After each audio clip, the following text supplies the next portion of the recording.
నువ్వెవరో తెలీదు, నీ మొహం ఎత్తను చూడలేదు. ఆ మాటకొస్తే నీలవేణి ప్రెగ్నెంటే కాదు, నీలవేణి ప్రెగ్నెంటే కాదు.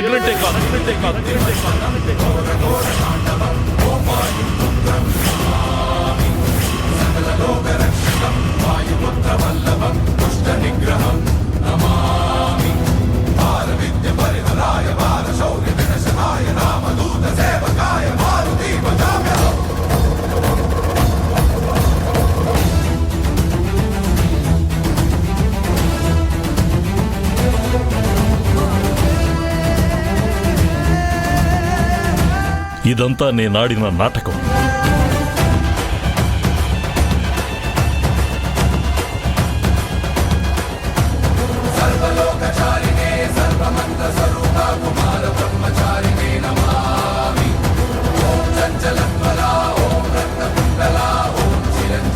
డాడీ,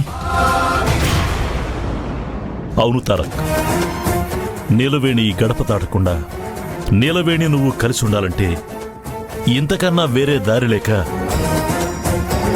ఇలా ఒక అబద్ధం చెప్పాల్సి వచ్చింది.